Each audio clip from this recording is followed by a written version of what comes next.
So hey guys, welcome back to Market Insider. और मैं आ चुका हूँ नई वीडियो लेकर के बैंक निफ्टी एनालिसिस के ऊपर। आइए देखते हैं बैंक निफ्टी में कहाँ सपोर्ट, कहाँ लेवल्स, क्या लेवल्स चल रहे हैं और वर्ल्ड मार्केट में कैसा इफेक्ट पड़ सकता है मंडे को मार्केट ओपनिंग में। तो आप देख सकते होंगे मेरे रेजिस्टेंस से मार्केट बार बार रेजिस्टेंस ले रहा है, जहाँ मैंने रेजिस्टेंस ड्रॉ कर रखा है, और सपोर्ट से ही मार्केट उठ रहा है। इस समय वर्ल्ड मार्केट सिनेरियो बढ़िया है। ओवरऑल अगर देखा जाए तो डॉलर इंडेक्स बहुत अच्छा खासा गिर गिर गया है। अराउंड 1 रुपये गिर चुका है, जो बहुत अच्छी बात है मार्केट के उठने के लिए। डाउ जोन्स 222 पॉइंट उठा हुआ है। नेस्डैक अराउंड 184 पॉइंट्स उठा हुआ है। यूएस ऑयल आपका गिरा हुआ है 1.62। एंड ट्रेजरी यील्ड जो सबसे मेन है वो भी अच्छी खासी गिरी हुई है।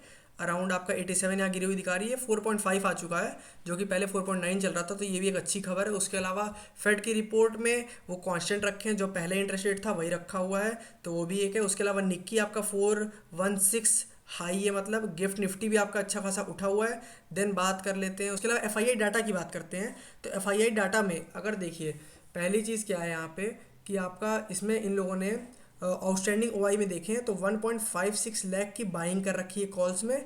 एंड पुट्स में 4.5 लाख की बाइंग कर रखी है। तो अगर इस डाटा के हिसाब से चलें तो मार्केट में अभी भी एफआईआई बियरिश पोजीशन में। लेकिन मैंने इसके पहले एक वीडियो बना रखी थी एफआईआई डाटा अंडरस्टैंडिंग में, मैंने उसमें बताया था आप लोग को कि सिर्फ एक कंपोनेंट में नहीं जाते, इसके 3-4 चीज़ होती है, उन सबको देखेंगे। तो जब देखते हैं बेचने पे, तो कॉल से ज़्यादा पुट बेच रखे हैं। उसके अलावा एफआईआई ने बाय की हुई है इंडेक्स फ्यूचर में 1000 करोड़ की। तो ये सबसे बड़ी चीज़ है कि इंडेक्स में इन्होंने बाय कर रखी है ज़्यादा फ्यूचर्स में, जो कि फिर हमें पता चलता है सारे कंपोनेंट्स को लेकर के कि मार्केट उठने के मूड में है। अब बात कर लेते हैं बैंक निफ्टी के लेवल्स की।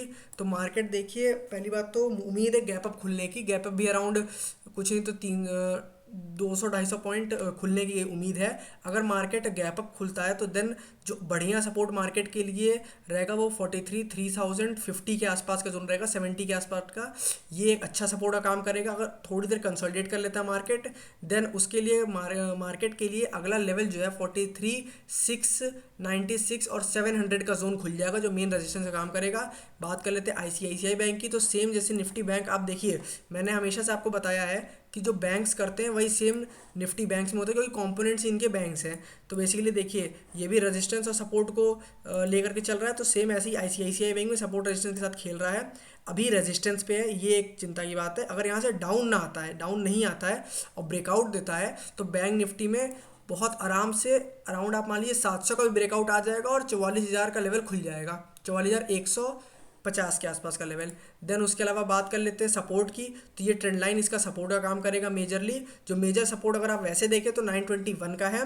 देन उसके अलावा आप बात कर लीजिए अगर एसबीआई की, तो एसबीआई बैंक में एक दूर से देखा जाए तो कप एंड कप वाला पैटर्न बन रहा है, बट इतना लंबा हमें देखना नहीं चाहिए। बेसिकली ये भी ट्रेंड लाइन का सपोर्ट ले रहा है यहाँ से रेजिस्टेंस पे। ये भी अगर ये ब्रेकआउट देता है दोस्तों, तो मार्केट में एक बढ़िया अपसाइड मूव आएगी, और इसका ब्रेकआउट देना भी ज़रूरी है। तो एकदम ये रेजिस्टेंस पे क्लोज हुआ है। मुझे तो वैसे उम्मीद है गैप अप खुल जाएगा ये, और यहाँ पे सपोर्ट का काम करेगा। बट आइए देखते हैं अब क्या हो सकता है। आइए बात कर लेते हैं एचडीएफसी के लेवल्स की। तो एचडीएफसी भी रेजिस्टेंस के पास है, और इसके लिए पहला रेजिस्टेंस जो रहेगा 1487 का रहेगा। और इसका ब्रेकआउट देता है तो मार्केट के लिए अराउंड आपका मान लीजिए 1502 का लेवल खुल जाएगा। इसका ब्रेकआउट आता है तो निफ्टी बैंक का भी ऑब्वियस सी बात है ब्रेकआउट आएगा।